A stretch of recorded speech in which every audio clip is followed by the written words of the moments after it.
Hello, আসসালামু আলাইকুম। আজকে আমি কোথায় গিয়েছিলাম, কি খেলাম সেটা সম্পর্কে তোমাদেরকে আজকে বলতে চাচ্ছি।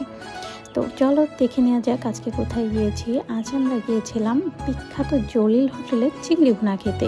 এটা খেতে নাকি অনেক অনেক সুস্বাদু। অনেক জায়গার চিংড়ি ভুনার থেকে স্পেশাল চিংড়ি ভুনা এরা করে থাকে।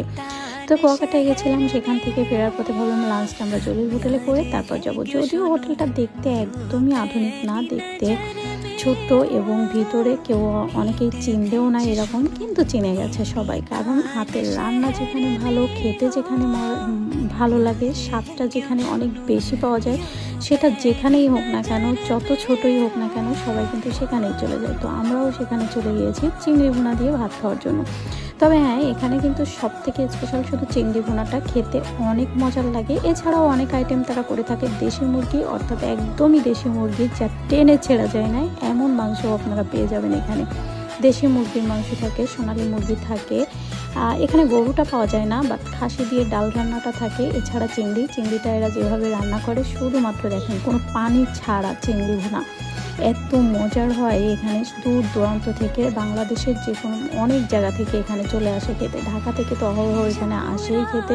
চিংড়ি ভুনা এতটা ফেমাস হয়ে গেছে। আর এরা সম্পূর্ণ এই যে কাঠে রান্না করে। তো আমি এদের রান্নাঘরটা, কিচেনটা দেখলাম। যদিও এই সব কিছু মিলাই দেখলাম যে যতটা পরিষ্কার পরিচ্ছন্ন, উন্নত, মানে পরিষ্কার পরিচ্ছন্ন আছে কিন্তু উন্নত না। তারপরেও কিন্তু খেতে অনেক মজা। অনেকেই আসে এখানে ভিড় করতে। এখানে সিটও ঠিকমতো, চেয়ার টেবিল ঠিকমতো পাওয়া যায় না, এমন একটা অবস্থা। আর এই যে ভাগগুলো দেখছেন, এরকম ভাগে ভাগে এক এক ভাগ ওরা দিয়ে থাকে। পরিমাণে অনেকটা চিংড়ি দেয় এবং টাকার পরিমাণটা মানে আমি শিওর বলতেছি না, কিন্তু টাকার পরিমাণটাও অনেক কম। আর এই যে চিংড়ির সাইজগুলো এরকম ছোট ছোট চিংড়ি থাকে, আর সাথে পেঁয়াজ, পানি ছাড়া কিন্তু এরা রান্নাটা করে থাকে। অনেক সুস্বাদু হয়ে থাকে খেতে। তো আমরা এখানেই গিয়েছিলাম জলিল হোটেলে। তোমরা কারা কারা গিয়েছো অবশ্যই একটু কমেন্ট করবা। আর যদি কেউ নাও যেয়ে থাকো, কুয়াকাটার পথে যেতেই পটুয়াখালীতে রাস্তার পাশেই কিন্তু জলিল হোটেলটা আছে। যারা কুয়াকাটায় যাও অবশ্যই কিন্তু একবার হলেও ট্রাই করে আসবে জলিল হোটেলের চিংড়ি ভুনা।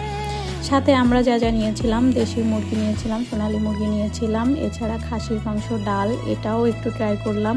চিংড়ি আমার কাছে বেস্ট মনে হয়েছে শুধু চিংড়ি ভুনাটাই। চিংড়ি ভুনাটা খেতে কিন্তু আসলেই অনেক অনেক মজার। যারা খাওনি তারা মিস করবা। অন্তত পক্ষে কুয়াকাটায় যারা আসো, যেখান থেকে আসো, অবশ্যই চিংড়ি ভুনাটা একবার হলেও খেয়ে দেখবা কেমন লাগে। আর এভাবে বলে দিও যে কেমন লাগছে। হোটেলটা দেখে কেউ মনে করো না যে হোটেলটা দেখতে এমন, খেতে কিন্তু খারাপ, কিন্তু না, একদমই না, খেতে অবশ্যই ভালো।